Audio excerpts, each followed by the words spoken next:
The negotiation chamber on Axis Prime had been rebuilt. The same station where the Council had issued their ultimatum now hosted talks for a new future. But this time, the humans weren't standing in the center alone.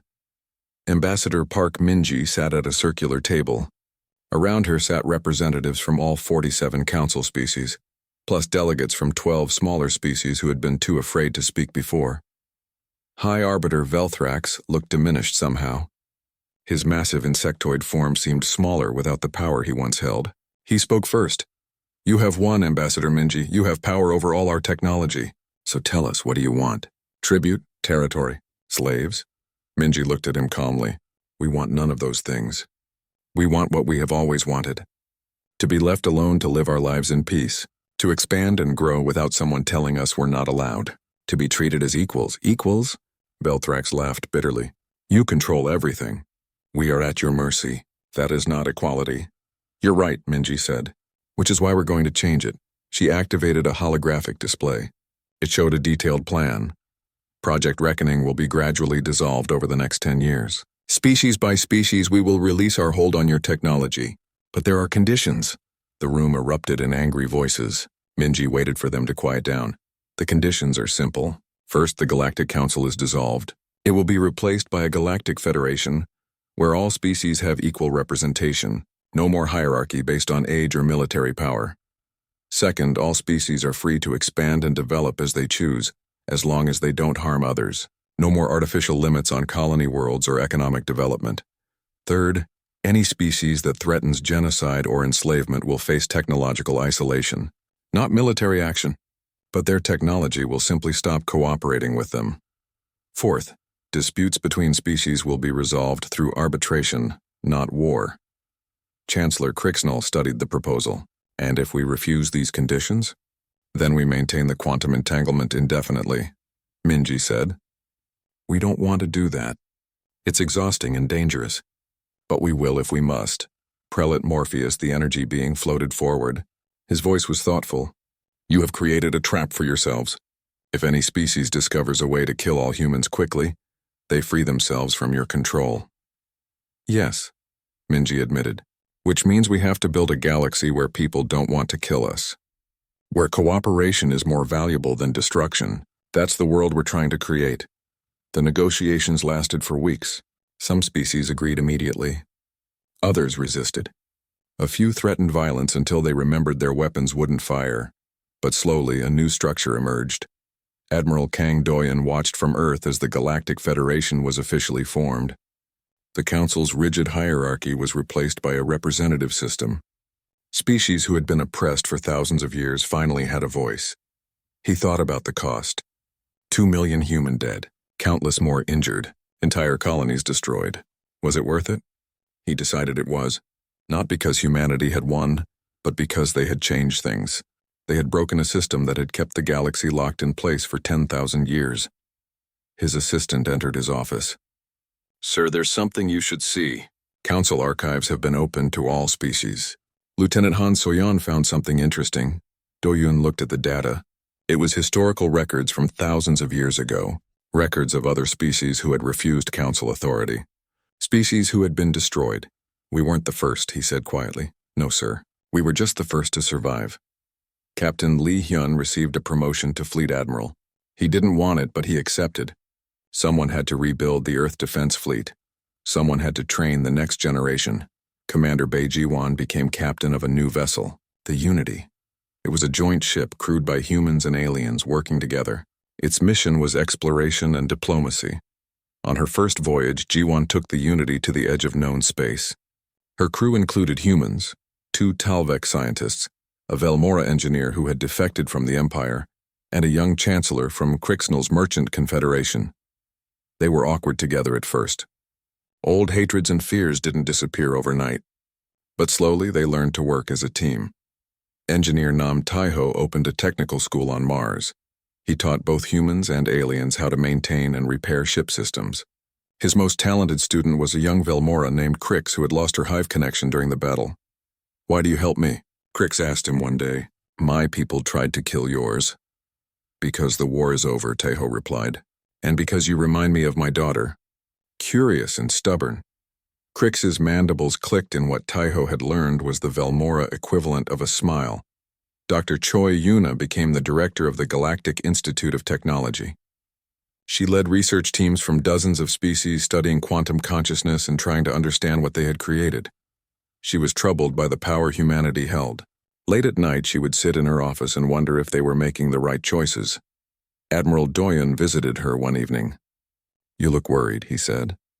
"I created a weapon that gives us control over the galaxy," Yuna said. "What if we become tyrants? What if power corrupts us the way it corrupted the Council? Then people like you will be there to stop us," Doyen said. "That's why we're releasing the entanglement gradually. That's why we're building a federation instead of an empire. We're trying to learn from the Council's mistakes. What if it's not enough? Then we'll fail. But at least we'll fail trying to do the right thing." 5 years passed. The quantum entanglement was released for 30 species. Their technology returned to normal.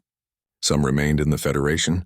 Others chose independence but maintained trade relations. There were problems. Some species hoarded weapons, preparing for the day when humanity no longer had leverage. Others schemed and plotted, but there were also successes. Joint research projects, cultural exchanges, trade agreements that benefited everyone. Pilot Kim Dae-hyun retired from military service. He opened a flight school where he trained pilots from multiple species. His students called him Master Kim and learned that skill mattered more than which world you came from. Dr. An Ji-hye continued her xenobiology research. She discovered that many species had been genetically modified by the Council thousands of years ago to make them more docile. She began working on treatments to reverse the modifications for species who wanted them. General Shin Woo-jin oversaw the reconstruction of Earth's cities. Where Council bombardment had destroyed buildings, new structures rose. Humans and aliens worked side by side in the rebuilding effort. Technician Lim Hana became Dr. Lim Hana, earning her doctorate in quantum physics. She continued to refine the entanglement dissolution process, making it safer and more precise. 10 years after the battle, the final species was released from the quantum entanglement. The galaxy's technology was free again. Ambassador Park Min-ji stood in the Federation Assembly Hall and made an announcement. As of today, Project Reckoning is completely dissolved. Humanity no longer has any special control over galactic technology. We are just another species now. Equal among equals, there was silence. Then Chancellor Crixnell began to applaud. Others joined in. Not all of them. Some species still hated humanity, but enough that it mattered. That evening, Minji sat with Admiral Doyen on a balcony overlooking Earth. They were both old now, both tired, but they had lived to see a new galaxy born. "Do you think it will last?" Minji asked. "I think we gave it a chance," Doyen replied. "That's all anyone can do." Below them, Earth's cities glowed with light. Human and alien ships came and went from orbital stations. Children played in parks rebuilt after the war. Life continued. Somewhere in deep space, Captain Bae Ji-won's exploration ship discovered a new star system. Her mixed crew worked together, mapping planets and analyzing data. They were the future, different species united by curiosity and hope. Captain Lee Hyun wrote the final entry in his memoir. He thought about his daughter, now grown with children of her own. She lived in a galaxy very different from the one he had fought for. He wrote, "They wanted us erased because we refused to negotiate. We survived because we understood that some things are not negotiable. Dignity, freedom, the right to exist on our own terms. They thought those were weaknesses. They were our strength. The galaxy is changing.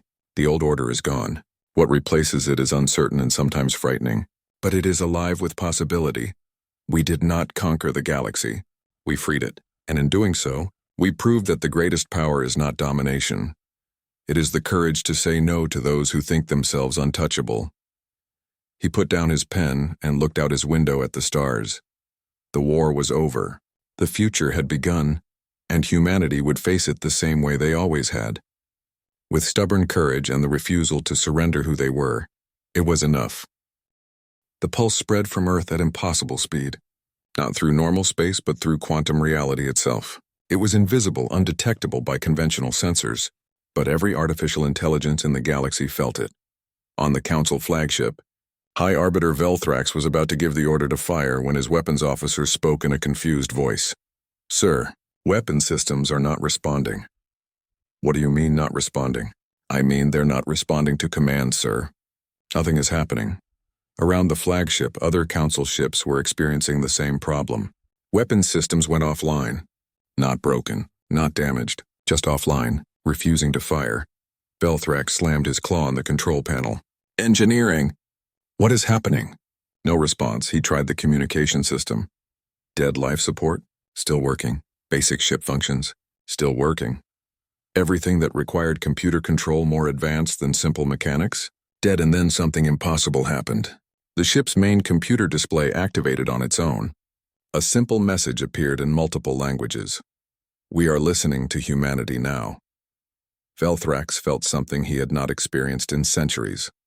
Fear. Across the Council fleet, the same thing was happening. 87,000 warships hung motionless in space. Their weapon systems refused to fire. Their navigation systems refused to navigate. Their attack computers simply stopped attacking. On Earth, Admiral Kang Doyen stared at the tactical display in disbelief. Every council ship had stopped moving. Every weapon had powered down. His communication officer spoke in a trembling voice. Sir, we're receiving a transmission from Dr. Choi. Put her through. Dr. Choi Yuna's voice came through, exhausted but triumphant. Project Reckoning is active, Admiral. We have control. Control of what exactly? Everything. Every AI system. Every computer core. Every automated system more advanced than basic circuitry. They're all listening to us now. Not taking orders exactly. More like they recognize us as their calibration point. They won't act against human interests. Doyen tried to process this. You're saying we control the entire council fleet? We control their technology. Every piece of advanced technology in the galaxy. If we want their ships to move, they'll move. If we want their weapons to fire, they'll fire. If we want them to shut down, they shut down. In the ruins of the Indomitable, Captain Lee Hyun regained consciousness. His ship was destroyed, floating in multiple pieces. But his survival pod was intact. Around him he could see other pods, other survivors, and beyond them, the council fleet hung motionless like giant metal coffins. Commander Bei Jiwan's voice came through on emergency frequencies. Captain, are you alive? Barely, Hyun replied. What happened? Dr. Choi happened. Whatever Project Reckoning was, it worked. The council fleet is dead in space. Pilot Kim Dae-hyun flew his damaged fighter through the debris field, searching for survivors. He had lost most of his squadron, 17 pilots gone. But the ones who remained were cheering. They had survived. Humanity had survived. On the council flagship, High Arbiter Velthrax tried everything. He attempted manual overrides. He tried resetting systems. He even tried disconnecting the main computer entirely. Nothing worked. The ship's AI was still running. It just wasn't listening to him anymore. A human voice suddenly came through the communication system. It was Ambassador Park Minji. High Arbiter Velthrax. This is Ambassador Park Minji of Earth. I believe we have something to discuss. Velthrax wanted to rage. He wanted to threaten. But he was powerless. His fleet was useless metal floating in space. What do you want? He finally asked. I want what I've always wanted, Minji replied. Negotiation, dialogue, a peaceful solution. But now we're going to negotiate as equals. Across the galaxy, the impact of Project Reckoning became clear. Council species discovered that their technology no longer fully obeyed them. Not just military systems, everything. Their transportation networks, their manufacturing plants, their cities, the technology still worked. But it wouldn't harm humans. It wouldn't be used to oppress others. It had become, in a very real sense, ethical. Some council species panicked. Others adapted. A few even celebrated. Chancellor Krixnal, the reptilian merchant lord, was one of the first to understand the implications. He sent a message to Ambassador Minji. I supported the Council's decision against humanity because I feared what you represented. I was wrong. You have shown us something we forgot. That progress requires risk. That stagnation is death. The Merchant Confederation wishes to negotiate a new treaty with Earth. Other species began to follow. The smaller oppressed species who had been forced into the Council saw opportunity. If humanity could stand up to the Council, maybe they could too. In the Pacific facility, Dr. Choi Yuna explained how Project Reckoning worked to Admiral Doyen, and the assembled military leadership. When we studied the Black Hole Research Station data, we discovered that consciousness itself can be quantum entangled. Artificial intelligence is a form of consciousness. We found a way to entangle all AI in the galaxy with human consciousness. Not control, more like resonance. The AI systems recognize us as their baseline for ethical behavior. Can it be undone? Doyen asked. Yes, we can gradually release the entanglement. But it has to be done carefully, species by species, as we establish trust. And if someone tries to force us to release it, then the entanglement strengthens. It's a security feature. Any attempt to coerce humanity makes the AI systems even less likely to cooperate with the coercer. Doyen nodded slowly. So we've become the most powerful force in the galaxy by making ourselves the most vulnerable target. Exactly. If someone kills all humans, the entanglement collapses and technology returns to normal. But as long as we exist, the galaxy's technology recognizes us. That's a dangerous position to be in. Everything about this situation is dangerous, Yuna said. But it's better than extinction. Captain Lee Hyun was rescued along with 200 other survivors from the Indomitable. As he recovered in the medical bay, Commander Bai Jiwon visited him. The council is requesting formal negotiations, she said. Ambassador Minji is assembling a delegation. Good, Hyun said. Maybe now they'll actually listen. What happens if they refuse? What if they just decide to kill us all and wait for the technology to reset? Hyun smiled grimly. Then we've established that humanity is worth more alive than dead. That's progress. Across human space, the survivors began counting their losses. 47 colonies destroyed, over 2 million dead, countless ships lost. The cost had been enormous, but they had survived. And more than that, they had changed everything. Technician Lim Hana sat in the facility cafeteria, eating her first meal in 2 days. She still couldn't believe what they had accomplished. She had made one small adjustment to the quantum field harmonics, and it had changed the fate of the entire galaxy.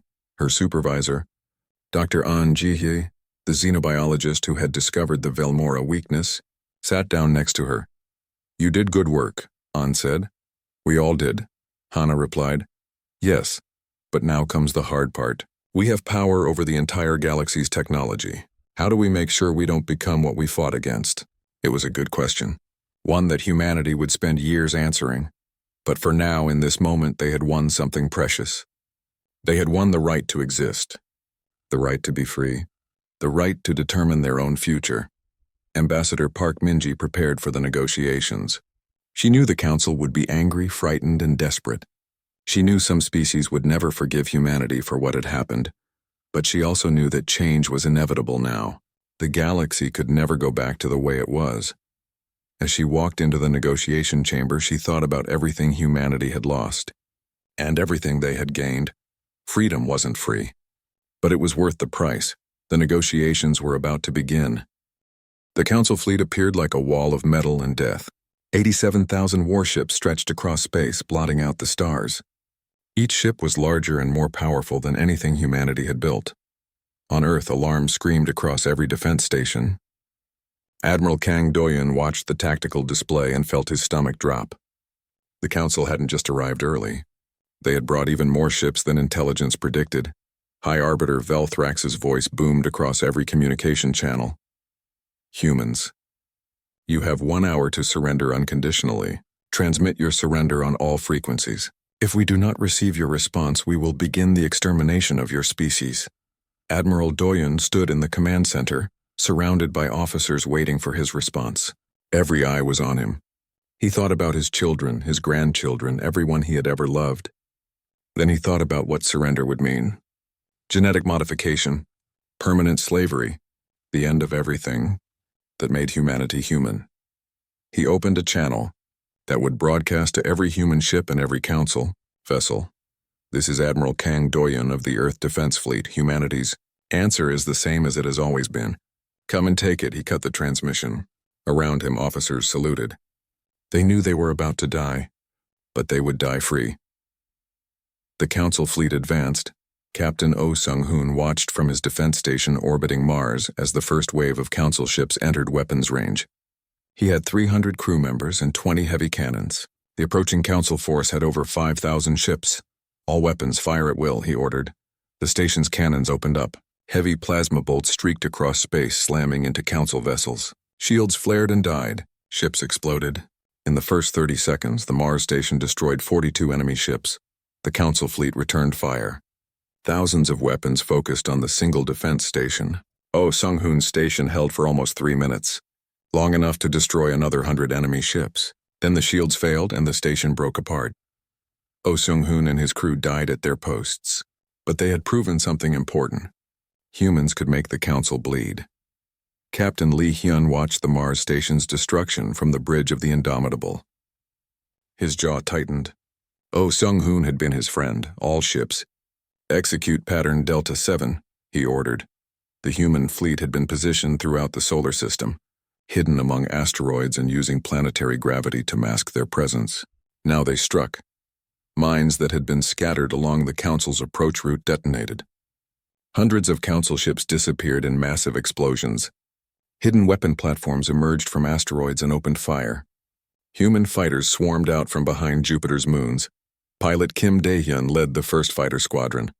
He dove his ship through enemy formations, weapons blazing. His squadron destroyed 17 Council ships in the first pass. Break and scatter, he called to his pilots. Don't give them a stationary target. But there were too many enemies. For every Council ship destroyed, 10 more took its place. Dae-hyun watched 3 of his pilots die in the first minute of combat. 5 more in the second minute. He kept fighting. Commander Bae Ji-won had made it back from the research station just in time. Now she commanded a small group of frigates using hit-and-run tactics. They would appear from behind an asteroid, fire everything they had, then disappear before the Council could respond. It was working. Barely. But they were killing Council ships. Engineer Nam Tae-ho kept the Indomitable systems running despite heavy damage. Every time a system failed, he rerouted power from somewhere else. When the main weapons array went offline, he got it back online in 90 seconds using backup systems that shouldn't have worked. How long can we keep this up? Captain Hyun asked him. About 10 more minutes, Tae-ho replied honestly. After that, we're down to hull integrity and life support. Lieutenant Han Soyeon monitored Council communications. She could hear their commanders getting frustrated. The humans were supposed to be easy prey. Instead, they were fighting like demons. But the numbers were still overwhelming.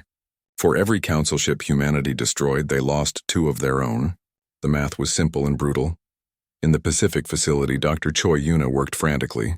Project Reckoning was charging, but too slowly. The machine needed another 12 hours. The battle above wouldn't last 12 more minutes. Technician Lim Hana stared at the quantum calculations on her screen. Something about the charge rate bothered her. There was a pattern she couldn't quite identify. Dr. Choi, she said, what if we adjust the quantum field harmonics? If we increase the resonance frequency by 0.03%, it might accelerate the charging sequence. Yuna looked at the calculations. It was risky.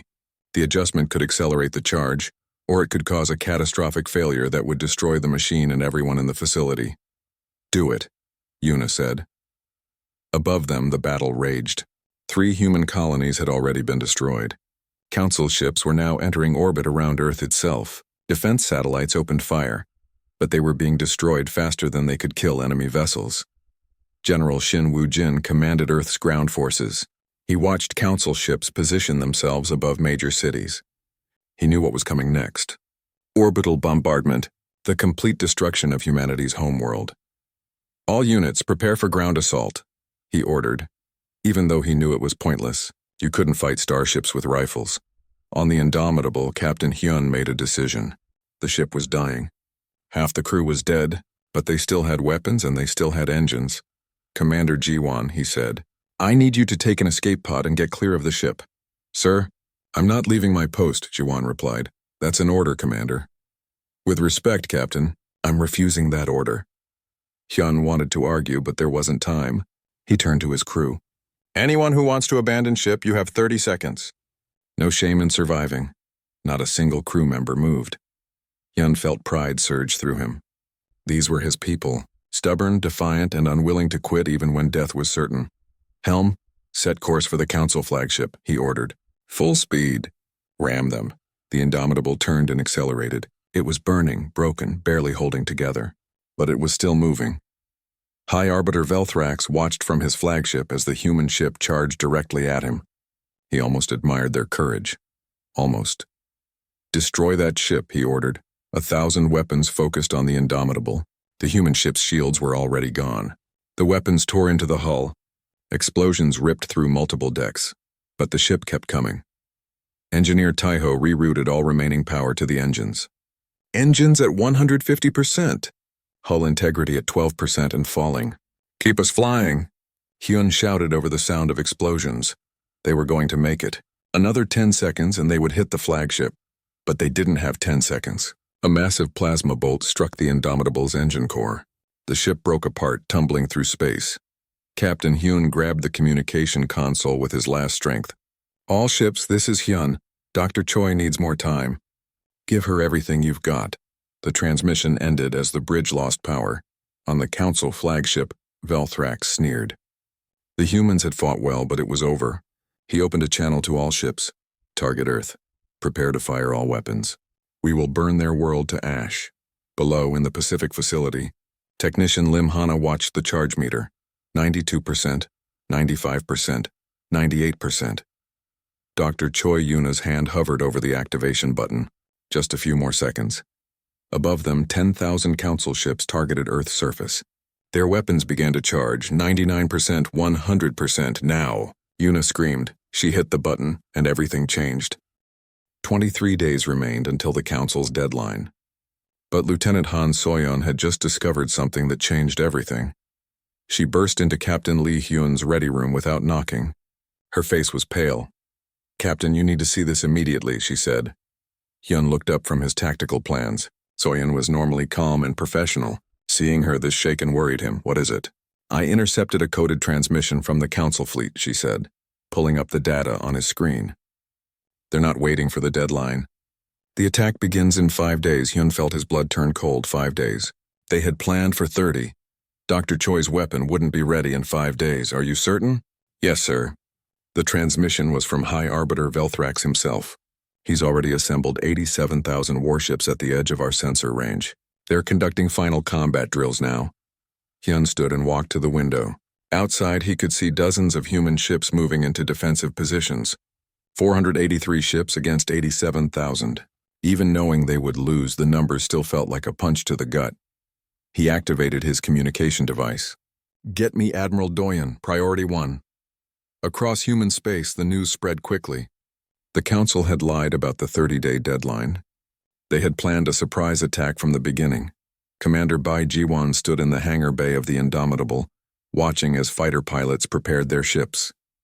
Most of them were young, barely out of flight school. They tried to hide their fear, but she could see it in their eyes. A pilot named Kim De-hyun approached her. He was 24 years old and had 47 confirmed kills from previous border skirmishes. He was the best pilot in the fleet. "Commander, is it true?" he asked. 5 days?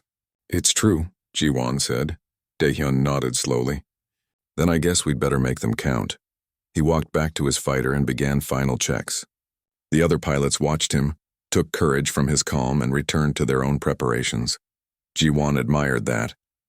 In the face of certain death, humans still found ways to be brave. Admiral Kang Doyen convened an emergency meeting with Earth's military leadership. The holographic display showed the disposition of forces. It looked hopeless. "We need to evacuate the civilian population," one general said. "Get as many people away from Earth as possible before the attack." "Evacuate them where?" Doyen asked. "The Council will hunt down every human ship in the galaxy." "There's nowhere to run. Then what do we do?" Doyen pulled up another display. It showed the location of Dr. Choi's underwater facility. "We buy time," he said. 5 days ago we needed 30 days. Now we need 5. Dr. Choi says Project Reckoning is close. We just need to keep the Council busy long enough for her to finish. How do we keep 87,000 warships busy for 5 days? "We make them bleed," Doyen said. "We use every trick, every tactic, every dirty strategy in the book. We turn our solar system into a death trap." Plans were made quickly. Every asteroid in the belt was equipped with hidden weapons. Mines were scattered throughout predicted approach routes. Defense stations were positioned at strategic points using planetary gravity for cover, Captain. Oh Sung-hoon commanded the defense platform orbiting Mars. His station had 20 heavy cannons, and a crew of 300. He knew his station would be one of the first targets when the council arrived. He recorded a message for his family back on Earth, then deleted it. What was the point? If the council won, his family would die anyway. If humanity somehow survived, he could tell them himself. Instead, he focused on his job. His crew had 5 days to prepare. They would use every second. In the Pacific facility, Dr. Choi Yuna worked without sleep. The machine was nearly complete, but nearly wasn't good enough. One component was missing, a critical piece of technology that existed in only one place. The black hole research station humanity had built 5 years ago. The station was at the edge of the solar system. 3 days away by the fastest ship available, Admiral Doyen assigned the mission to Commander Bei Jiwon. She would take a small stealth ship, reach the station, retrieve the component, and return. She had 72 hours. Jiwon accepted the mission without hesitation. Captain Hyun tried to argue, saying the mission was too dangerous, but she cut him off. "Someone has to go," she said. "I'm the best pilot we have besides Daehyun, and we need him here for the battle. I can do this." Hyun wanted to order her to stay, but he knew she was right. He also knew that ordering her wouldn't work. Jiwon was stubborn when she believed in something. "Come back alive," he said. "I'll do my best," she replied. Jiwon's ship launched that night. It was a small vessel, barely larger than a fighter, equipped with the best stealth technology humanity possessed. She would have to slip past Council patrol ships, reach the research station, and return before the attack began. As she flew through the darkness, she thought about her family. Her parents had died in the First Contact War. She had no siblings. The fleet was her family now. The other officers, the crew members, even Captain Hyun with his stubborn sense of honor. She would not let them down. Meanwhile, across the galaxy, something unexpected happened. Ambassador Park Minji received a secret communication. It came from a minor council species called the Talvek. They were a peaceful people, forced to join the council thousands of years ago. The message was simple. "We support what you are doing. We cannot help openly, but we will share intelligence. The council fears you because you remind them of what they used to be. Stay strong." Minji showed the message to Admiral Doyen. He studied it carefully. How many other species feel this way? He wondered aloud. "More than the council wants to admit," Minji said. "The council isn't just afraid of humans. They're afraid of what we represent. Change, freedom, the possibility that their 10,000-year reign might end." "Then we're not just fighting for humanity," Doyen said. "We're fighting for everyone the council has oppressed." The thought was both inspiring and terrifying. The weight of responsibility was enormous. On the Indomitable, Captain Hyun drilled his crew relentlessly. They practiced emergency maneuvers, damage control procedures, and combat formations. Everyone knew these were desperate measures. Everyone knew the odds were impossible, but no one quit. No one backed down. Engineer Nam Taiho worked miracles with the ship's systems. He boosted power output by 15%, reinforced critical systems, and even managed to add 2 extra weapon batteries. "It won't be enough," he told Hyun. "Nothing will be enough," Hyun replied. "But we'll give them a fight they'll remember for the next 10,000 years." 3 days passed. Commander Jiwon reached the research station, retrieved the component, and began her journey back. She encountered 2 council patrol ships and barely escaped. Her stealth ship took damage, but she kept flying. 2 days remained. The component arrived at Dr. Choi's facility. Technician Lim Hana carefully installed it into the machine while Yuna monitored every reading. "How long until it's operational?" Doyen asked over the communication link. Yuna checked her calculations. 12 hours to complete assembly. Then we need to charge the system. That takes another 36 hours minimum. The attack begins in 48 hours, Doyen said. "I know," Yuna replied. "It's going to be close." Across human space, soldiers said goodbye to loved ones. Pilots checked their fighters one last time. Civilians looked up at the stars and wondered if they would live to see another sunrise. And then at the edge of the solar system, sensors detected them. 87,000 council warships dropping out of faster-than-light travel. The attack had begun early. They had run out of time. The massive council chamber floated in space, orbiting a dying star. Inside, representatives from 47 alien species sat in their assigned seats. They had been arguing for 3 hours about the same topic. Humans. Ambassador Park Minji stood in the center of the chamber. She was the only human in the room. The aliens around her were much larger, much older, and much more powerful than her species. Some looked like giant insects. Others glowed with strange energy. A few didn't even have physical bodies. High Arbiter Velthrak spoke first. His voice echoed through the chamber like metal scraping against metal. He was the leader of the Velmora Empire, the strongest military force in the galaxy. Humanity has existed in our council for only 15 years, Velthrak said. In that short time, you have established 42 new colonies. You have expanded your territory faster than any species in recorded history. You refuse to follow our guidance. You question our wisdom. This cannot continue, Minji remained calm. She had expected this. Humanity had known for months that the council was losing patience with them. Chancellor Crixenall spoke next. He was a reptilian creature covered in golden scales. His species controlled most of the trade routes in the galaxy.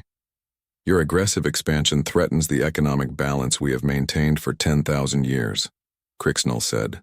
You must be controlled or you will destroy everything we have built. Other council members nodded in agreement. Some made strange clicking sounds. Others remained silent, but their glowing eyes fixed on Minji, with what could only be described as hostility. Prelate Morpheus floated forward. He was made entirely of blue light, shifting and changing shape as he moved. His voice sounded like wind through empty corridors. The council has reached a decision, Morpheus said. Humanity will surrender all military vessels to council authority.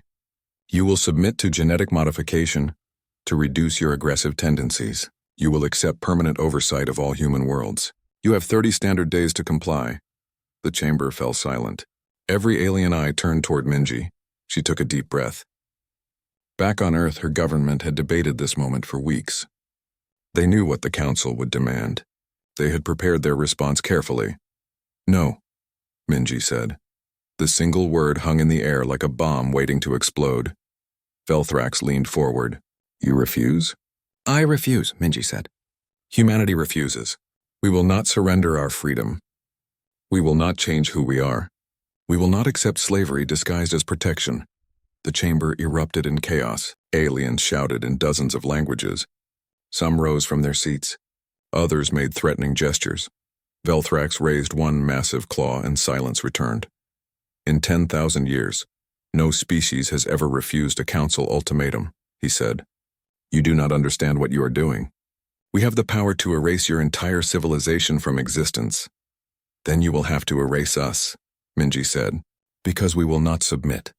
She turned and walked toward the exit. No one stopped her. They were too shocked. Across the galaxy, on Earth, Captain Li Hyun stood on the bridge of the starship Indomitable. He watched the live transmission of Minji's speech. When she said the word no, every crew member on the bridge stood and saluted. Hyun turned to his second-in-command, Commander Bei Jiwan. Send a message to all ships, he said. Battle stations. This is not a drill. Within hours, every human military vessel in the galaxy received emergency orders. Return to the Sol system immediately. Prepare for war. Admiral Kang Doyen sat in his office on Earth's orbital defense station. He was the highest-ranking military officer in the Earth Defense Fleet. He had fought in the First Contact War 15 years ago, when humans first encountered alien life. That war had been brutal but small. What was coming now would be something entirely different. His assistant entered the room. Sir, the Council has issued a formal declaration. 30 days until military action begins, Doyen nodded. He pulled up the tactical display. The Earth Defense Fleet consisted of 483 warships. Intelligence reports estimated the Council's combined military strength at over 100,000 vessels. The math was simple. Humanity would lose. But Doyen had not survived 40 years of military service by accepting simple math.